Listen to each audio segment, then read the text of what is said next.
What is up, everyone? Chris Manning here from the Locked On Cavs podcast with my co-host, Evan Damrell. On today's show, we're going to recap the weekend a little bit belatedly.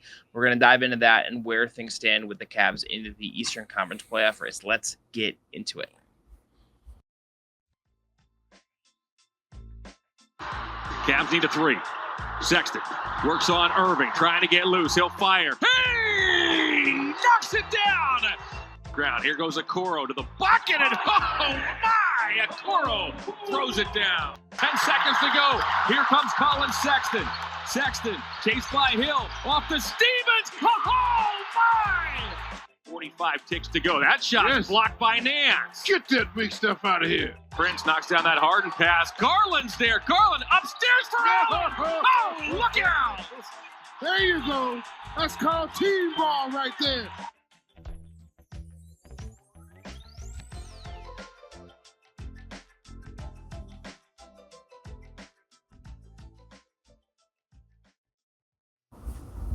What is up, everyone? Before we get into today's show, a couple of housekeeping notes. First, I want to thank you for making Locked On Cavs your first listen every single day. Remember, we are free and available on all platforms. Also want to shout out BetOnline. Today's sponsor this episode is brought to you by BetOnline. BetOnline, you covered with more props, odds, and lines than ever before.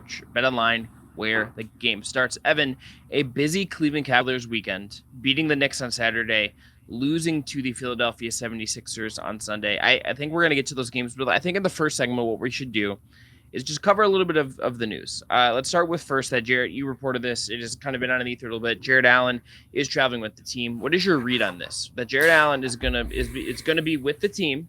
It doesn't seem like he's gonna play Tuesday, but let's explain. He's not.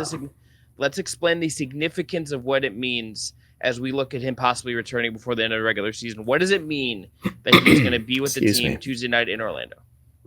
More than anything, just because of league rules, this is my understanding of it at least, just due to COVID protocols in general, that still exists, even though we're kind of somewhat getting out of the pandemic a little bit.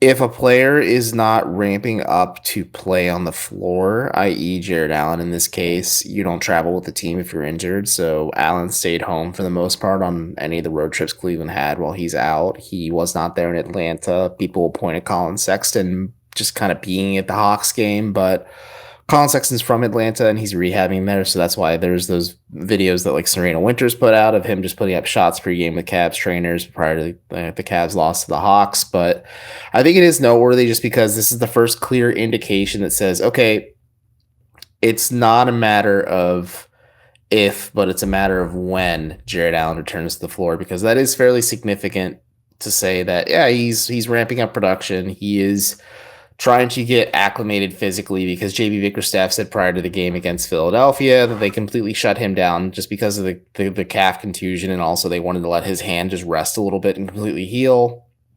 It's a pain management thing because he's not going to come back 100% from what I've gathered. It's been reported as well, but it's definitely interesting to see this development, at least, because Bickerstaff obviously just says like, no, there's no updates whenever you ask him about it. So yes, this in itself is an update, and that's definitely noteworthy. Yeah, I think it is hard, for us to look at this, and I think even based on whatever JB says, I think whatever Allen may say when he speaks, to the media next week, probably you would assume after his return game, I think we just will need to judge him on what he looks like once he plays. Like I know people can like look at guys that have played through stuff before. This is all, I think, very case by case. I think if you're the Cavs, you are obviously also, I think, looking long term about this. I think you can even. I don't think it's like an unfair thing to look at this and be like, you know what, Jarrett, like you should just probably like just from a long term health perspective, you've already given a lot this year. This is sort of, you should just get to make sure the hand's right. Like I go home and catch up on your video games is what they told him. Yeah, but I think about like Greg Oden, like playing with like the big club on his hand when he was at Ohio State. He played had like a broken hand or never played a game. It's like that stuff. I forgot about that. Yeah, that stuff. Like this isn't obviously the same thing. This is not that severe of an injury, and nor is this a player with that severe of injury history. Like I want to say that clearly, but like you want to make sure that he actually is good to go. That Jarrett Allen is good to go here if he's going to be able to play. But if he's going to play, if he's going to be back, and they can get him for Brooklyn, and assuming all goes well Sunday against Milwaukee, that would be a big deal. The Cavs, as we enter this week, what we're going to talk about in segment 2 is really what lies ahead for them this week, as much as what happened this weekend. This is just, I think, a positive bit of news for them, if he indeed can come back. The other bit of news that JB Bickerstaff was fined $15,000 for criticizing the officiating. And Evan, my first reaction to this, aside from joking about the Cavs paying for it in the NFTs they sell, is I kind of feel like this was a long time coming. I kind of feel like JB was like walking the line on not getting fined. Bro, JB Bickerstaff unloaded the clip. So a friend of the program, Danny Cunningham, will be on later this week. I took Sunday night off just after a busy weekend, and he texted me like before the media was even over. And the reason I found out about this, he said JB just went off, and he's already he dropped the quote of the year, and he's like, "You can't defend the free throw line. It's unrealistic. It's unfair."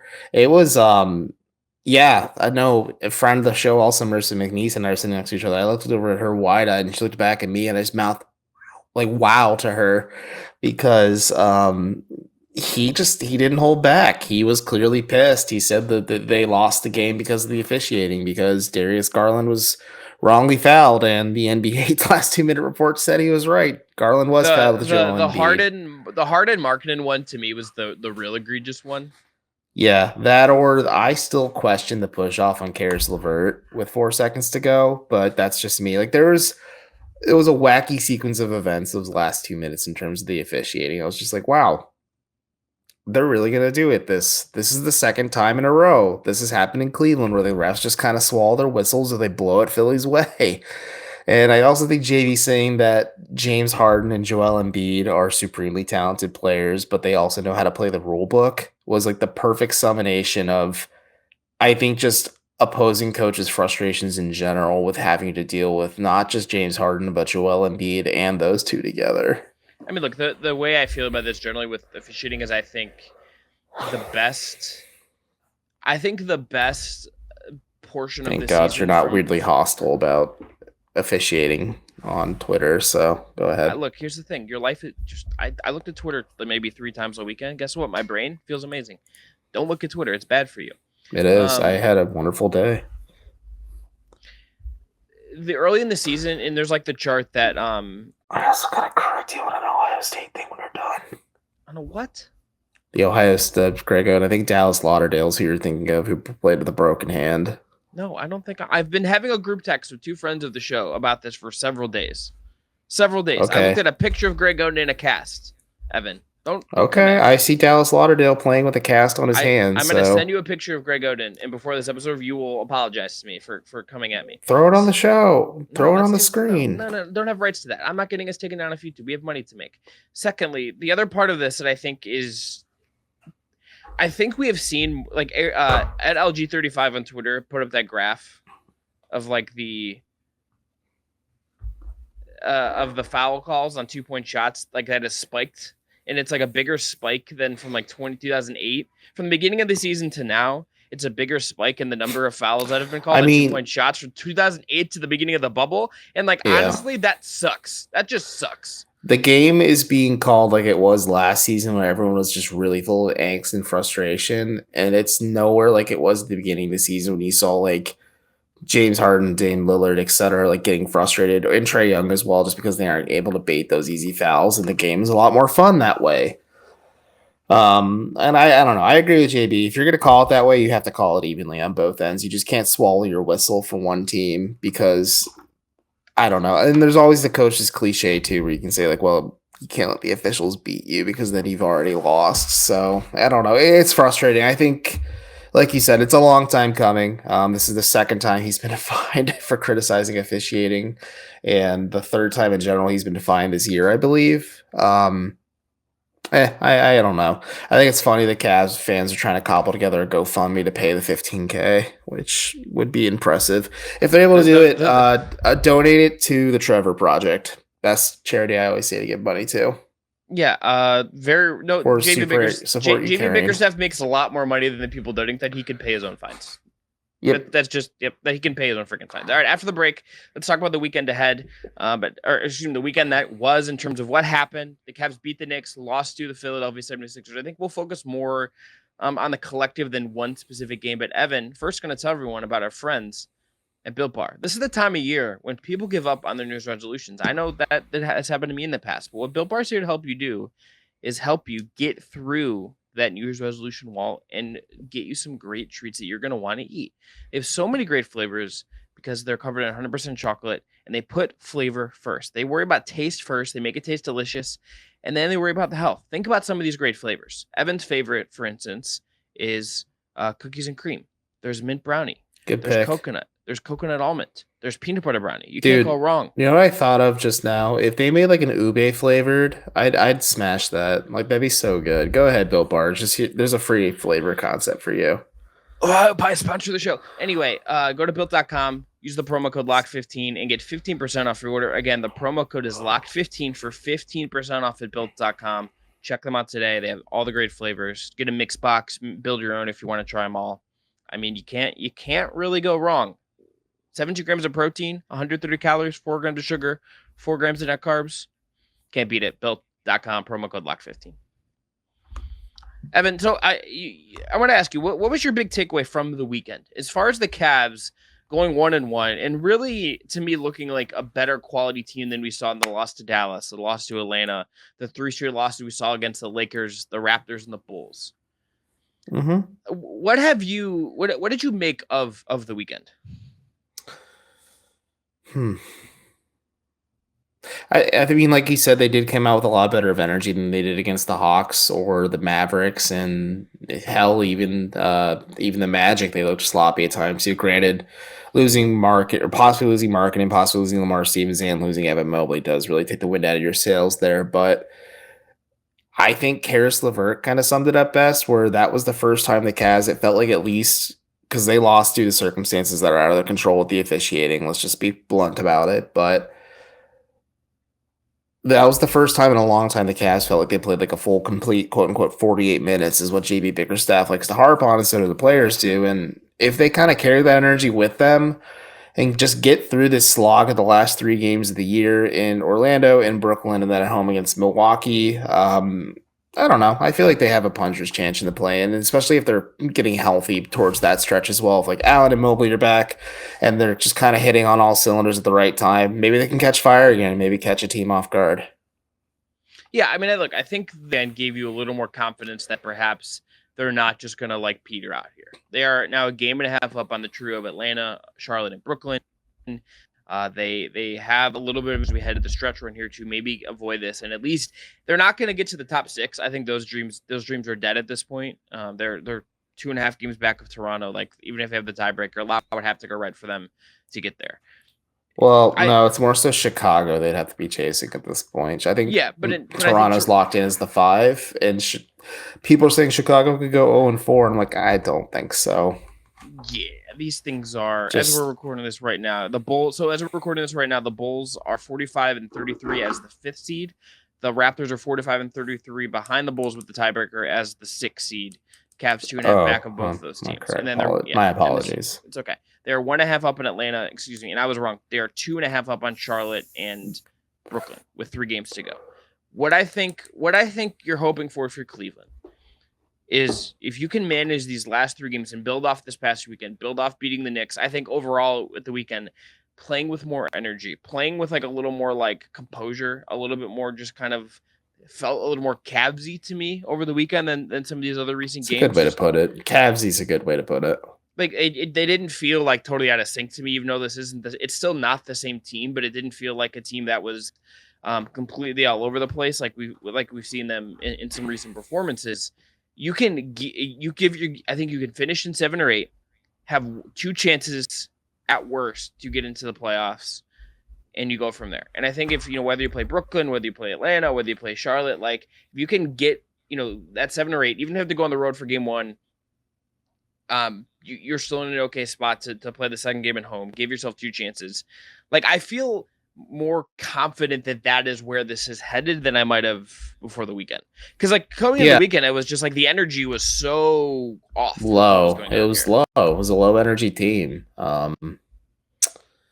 But yeah, they're they're playing better, and it's a pleasant surprise, I guess, to say. And Mike, can I share? It's not that hot of a take, but my other takeaway from the weekend. Always. Okay, cool. I think we're watching the next evolution of Darius Garland's game, where he just actively makes people on the floor better around him. Like, he has been more or less dragging these Cavs teams to a lot of wins during these injuries, but like, he's turning Moses Brown into like a quality rotation piece. I'm not saying let's be frank, Moses Brown would not be playing or sniffing the floor for the Cavs if Mobley and Allen were available. But he isn't a complete liability out there, at least on offense. Like, defensively, he provides you rebounding. He provides you some form of rim protection just because he's a big body. And you cycle him and Ed Davis out continuously to keep them both fresh. But Garland is making him look competent offensively as like a pick and roll partner, and Darius is just getting him easy looks at the rim. And I think that's just like, and he's making Larry Markkinen look a lot better too. Like, Markkinen's kind of struggled throughout the season, but Garland's making a concerted effort to get him involved as well. Like, that's just my big takeaway from watching Darius Garland now, is like, he's kind of like giving that superstar bump where he's like, okay, I'm going to make these guys around me better too, so that we're more of a better team than just me and then four dudes on the floor. Yeah, and I think that's some of the beauty of Garland. I think we've seen his chemistry with LeVert, I think, has improved on that note. I think him and LeVert are getting into a little bit of a rhythm. LeVert, shot. He was 7 of 14 from the field on Sunday. He was 8 of 16, I believe, on Saturday. Like, he looks a little more comfortable in a way that kind of takes some of the pressure off Garland. Lamar Stevens continues to play well. I think Okoro had a particularly good game against the Knicks, and it was at least competent defensively, even if he didn't score much against Philly. You also got this stuff from Markkinen late, where you're getting Markkinen in the spots where he can succeed as a shooter, and you're not trying to force some of the other stuff onto him. Evan, before we get into the last segment and look ahead to Tuesday against Orlando. And we're gonna briefly. There's a brief Dan Gilbert note I want to hit that people may have seen. You sent that one to me, and I was just like, yeah, this one would completely miss my radar. But thank God for Chuck Manning. This is why I think about these things. Well, that's not why, but Basketball Reference's playoff probabilities report going into as of Monday night, this around 8:30. They give Cleveland a 70% chance in outcomes of being the 7th seed before the play-in. Just an 18.8% chance to be the 8th seed, 5% to be 9, and less than 1% to be 10. Odds are, Evan, the Cavs are gonna host a play-in game, and then probably if they lose that game, then they will get to host another one to get a second crack at it. All things considered, that's not a bad spot to be, considering how things have gone of late. I would say. Yeah, I quoted Chernobyl the other day during the Sixers game. 3.6 Rontgen, not great, not terrible. Like, that's just kind of where the Cavs are at right now. I think obviously they don't want to be in the play-in scenario because there's just so much uncertainty with it, but they're playing well. I feel more confident about their chances after this weekend. I'll put it that way. Yeah, I mean, I think like they would definitely be underdogs if they played Brooklyn, but like, against Atlanta at home, against Charlotte at home, I think they have good chances of beating those teams at home.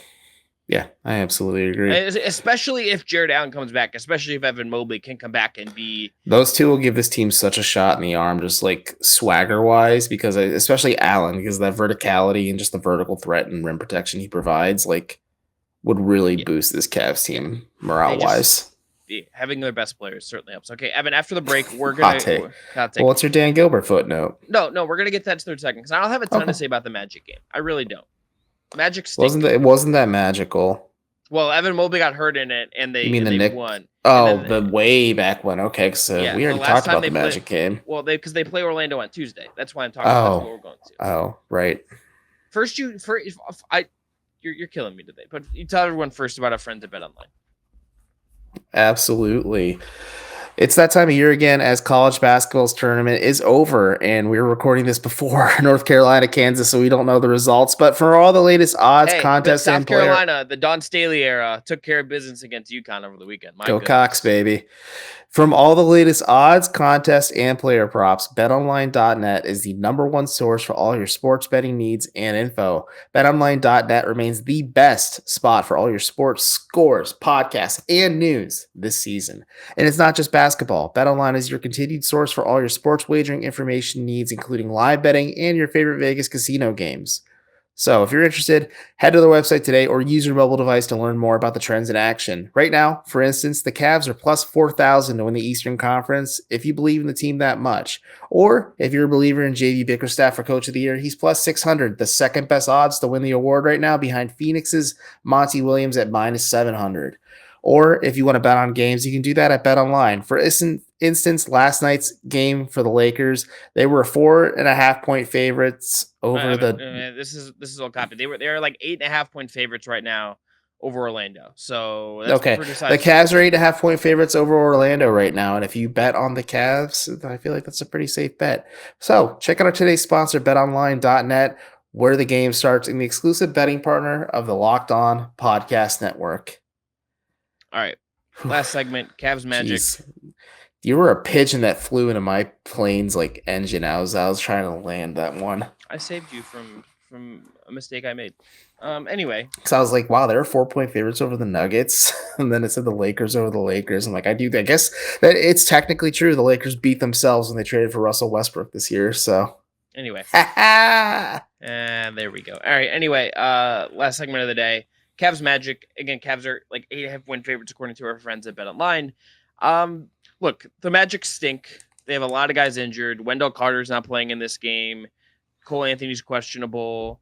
Jalen Suggs is questionable. The Magic are shutting it down for ping pong balls. They the last time these two teams played, and something that I totally breezed by me because of the Mobley situation, they basically just tanked their way through the fourth quarter. The Cavs just absolutely need to win this game, regardless of the betting line, regardless of what else is could at play here. They just need to go to Orlando and win this game.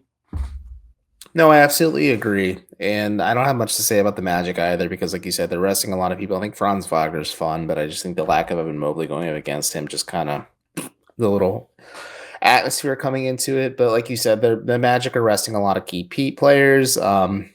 I'm a huge Wendell Carter Jr. guy if you have followed me for that long, and I'm flattered, actually, if that's the case. But if you want to check out something good on him, check out Mark Schindler's interview with him. It was really good for Basketball News. But either way, yeah, I don't have much to say about this game. But, Chris, let me ask you this. I agree this is a must-win game for the Cavs just because they need to stay ahead of the pack and maintain the spot with the 7th seed because it's tight with Atlanta, it's tight with Brooklyn, and it's tight with Charlotte. The Cavs went 2-2 against the Hawks this year.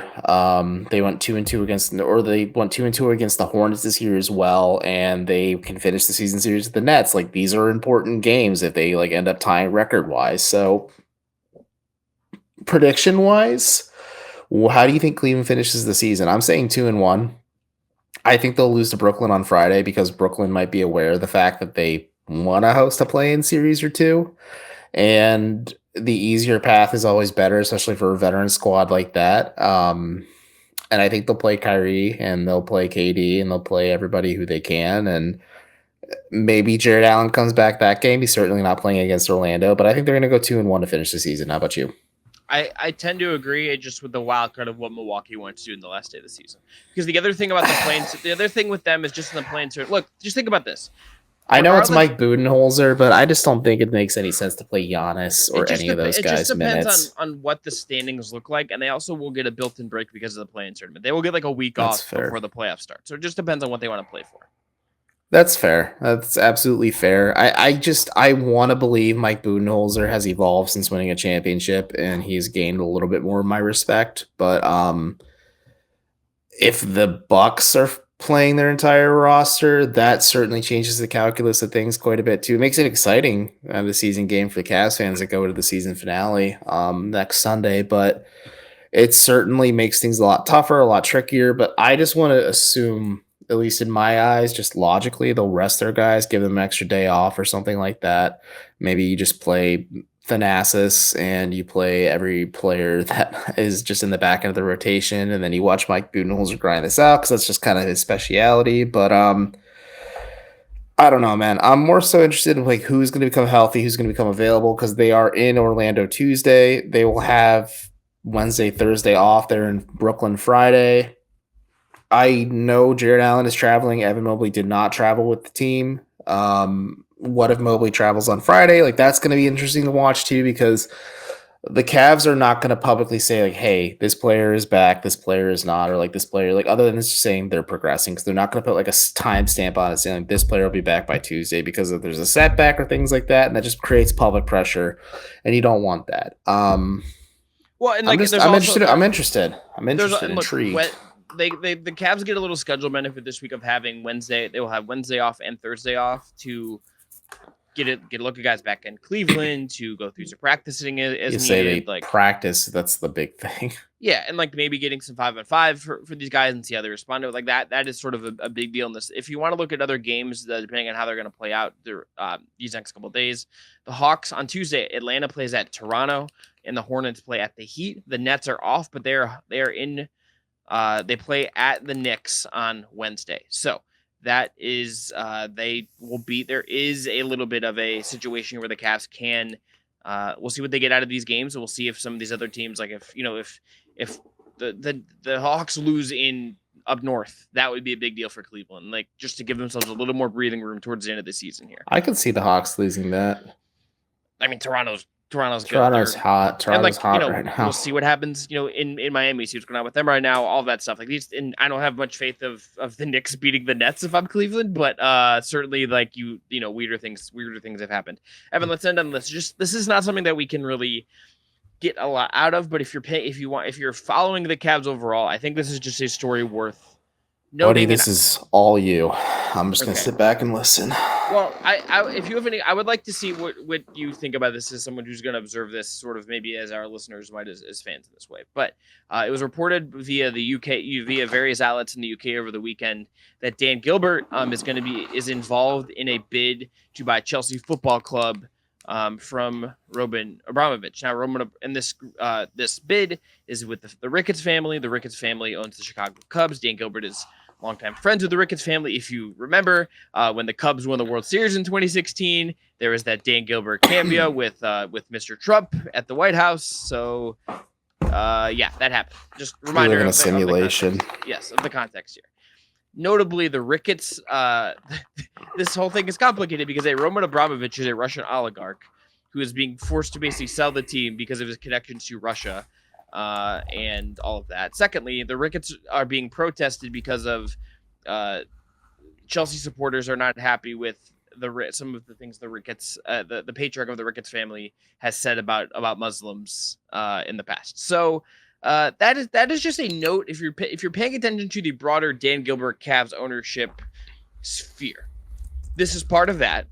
I don't think it's really a big thing in terms of affecting what happens day to day with the Cavs. I would look at this and say investing in the Premier League is a really sound financial decision if you have the money to do it and buy into a club like Chelsea that is very competitive, that is almost never going to fall out of top flight, that has access to Champions League revenue as well. It's just like a financial investment more than it is anything else. But it is notable that Gilbert, this is a decision that is out there. If it goes through, I will be curious to see if just what the percentage ultimately is of Dan Gilbert perhaps taking an ownership stake in one of the world's biggest football clubs.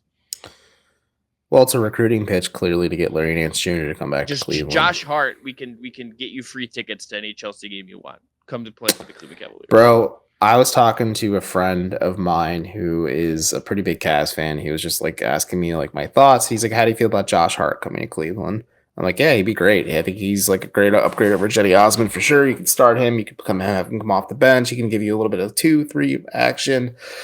And he's certainly more of a player that JB Bickerstaff would play and not bench and put in the doghouse. But if getting Chelsea is the recruiting pitch you need in order to make it happen, by all means. But yeah, I think cash talks but money screams kind of situation here. I think just because Dan Gilbert's just so incredibly wealthy, he's worth he's worth an estimated like 24 billion euros according to the Independent. So I mean, his net worth went up $7 billion the day Rocket went public. The day the market opened and then it closed, his net worth went up $7.4 billion when Rocket went public. Like, that's how wealthy Dan Gilbert is. And, like, he is the second wealthiest owner in the NBA now, if I'm not mistaken. I believe only Steve Ballmer's. And Steve Ballmer has more money than God. He's Jeff Bezos money. But Yeah, it makes sense if you're the Ricketts, I guess, if you need somebody financially to kind of back your investment and maybe make a more compelling argument. But there is a lot of murkiness to it. I think the association with the Ricketts family is just not a good thing in general, but also I mean, most like, billionaires aren't good people. We should just, depending on your point of view, I don't want to like couch all these opinions in one specific way. I just like the Ricketts family is being protested for a very specific reason.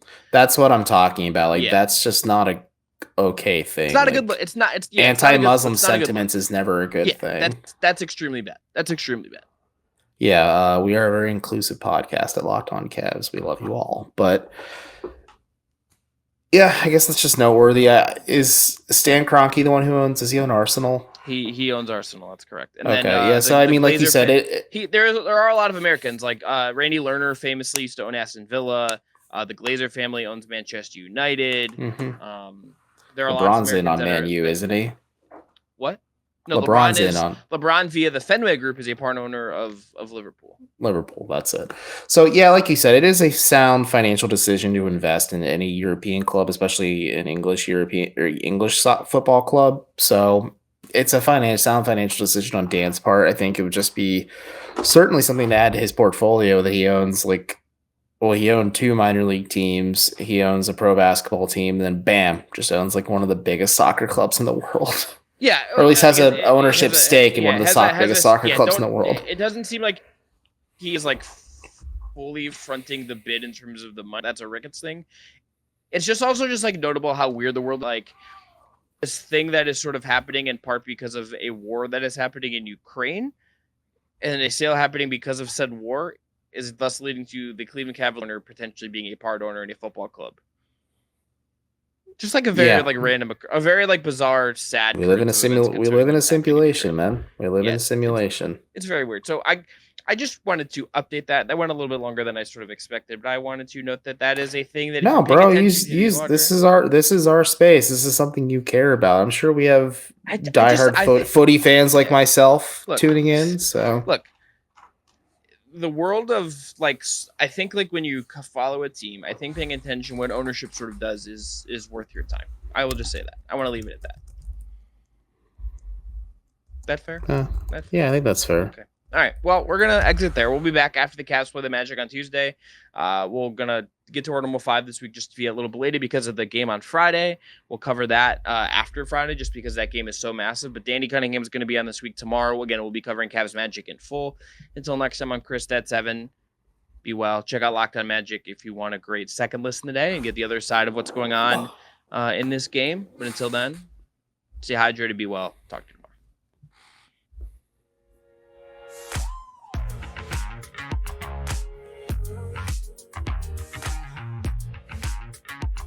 Not true.